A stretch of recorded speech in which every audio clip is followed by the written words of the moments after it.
Greetings, y'all. Welcome back to Voltage Controller TV. I am your host, Shiro Fujioka, aka Voltage Controller, and yeah, we are back. Just wanted to kind of reintroduce myself and speak about the direction that I'm moving the channel in, and some upcoming projects that I'm working on, some projects that I recently released, and yeah, so just thanks for joining me. Thanks for all the support. Thanks for the likes and subscribes. Thanks for hollering at me even when I'm over at the Killer Priest podcast over in the chat, holding down for all the moderators out there. So yeah, so we're going to get into this video, and I'm going to start out by speaking about a project that I just released this month for my birthday month. Yes, I'm a Scorpio, November 7th, which is actually yesterday. It's my birthday, and I released a project called Sonic Wizard Spells. It is a mixtape, side A, 30-minute beat set, live beats straight out the Octatrack, chopped up vinyl, and yeah, just 30-minute mix, little snippets from TV shows and cartoons and stuff in there. It's classic mixtape energy. And then side B is 30-minute mix of all my remixes, featuring artists like KRS-One, Slick Rick,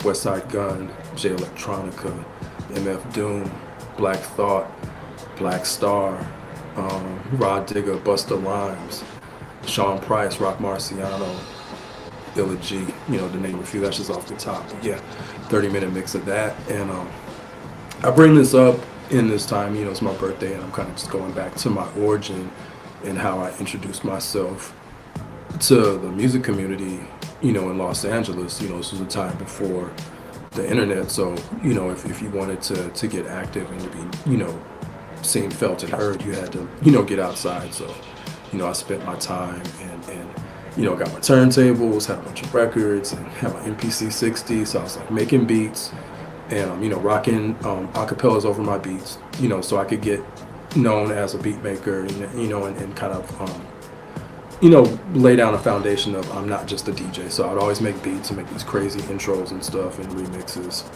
I'd sit there and craft my mixtape, rock a 60-minute mixtape, 30 minutes each side. Sit there for all my graph writers out there, sit there with the design markers and draw out a cover. You take that cover to the copy place and get your covers printed, take those home, get the paper cutter, cut up all your covers. Have my cassette tape dubber my cassettes, cut up my covers, put your cassettes together. I was still a whippersnapper, so I didn't have a car, so load them up in the backpack, hit the bus from South Central to the Melrose area where all the record stores and clothing shops were. So, hit the bus. I live near La Brea, so I hit La Brea on the road in Rodeo, down to Melrose, and most of the record stores were from La Brea, going back west. So I would start at La Brea, work my way back, start hustling mixtapes, hand to hand. People look like they were into hip hop, and then trying to sell at least 10 or 20 to a few record stores. And this is the rites of passage part, where you build character. And the hardest thing for me, being an only child and being a little more on the shy and quiet side at that stage in my life, it took everything to go out and get on the bus with my backpack, and go out there and put myself in a space to experience something that was mortifying for me at the time was rejection. But the sooner that we familiarize ourselves with rejection and learn how to champion it, the better it is for us. And this is what gains confidence, and this is why we shouldn't shield ourselves from lessons and rites of passage. So, I go on this long pilgrimage, and I'm riding the bus to go sell my tapes. I get to the record store and, talk to them, who's the manager, yada, who's the buyer, get in touch with the buyer. Yeah, I got this new mixtape, blah, blah, blah. And, if you're really about that life, you play it and check it out right now. And, with the record store, there's people shopping for records. There's a clothing section. There's people, staff that work there. So they'll stop and they'll have the system that's playing out in the record store. And they'll put your tape in. And that already interrupts the vibe. So people are kind of raising the eyebrow, and you're standing there, so they know it's kind of associated with you, and they put that tape in. If that tape doesn't bang, you feeling weird. So, my first time out the gate, get there, he presses play. intro's kind of popping. He gets that first mix, and the blend is like kind of, yeah, it's not the best, you know, in hindsight. But, you know, at the time in my room, it sounded great. You know, and I get there and he's like, this ain't it. And like people in the store starting to look and it's like ruining the vibe and like getting a little hot. Like, let me get out of here. Lesson learned. And yeah, you feel that rejection, but it didn't make me want to quit. You know, I had a very, you know, it also didn't make me want to go to any other record store. I was like, trip over, put it in my backpack, hat down. You know, I'm going to do that walk of shame and, you know, get back on the bus, go home, and I'm right back at it, you know, making another mixtape.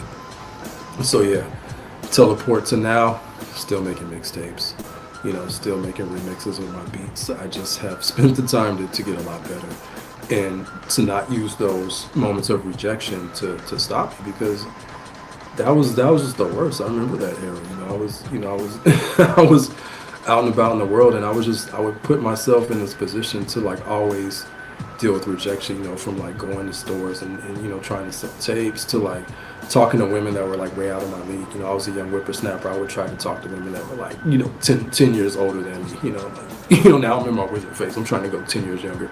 Yeah, but anyway, that's a conversation for a different channel and a different time. But yeah, you know, thanks for, you know, bearing with me and letting me speak about the origin of, you know, how I got to where I am now. And, you know, this was 20 years ago.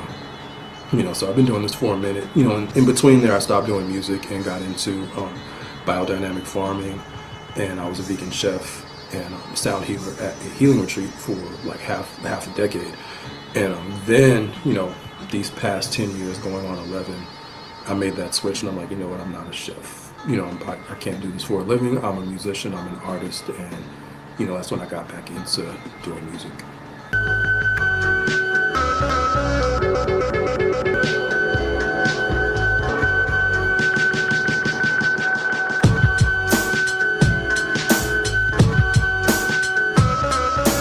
This is Los Angeles.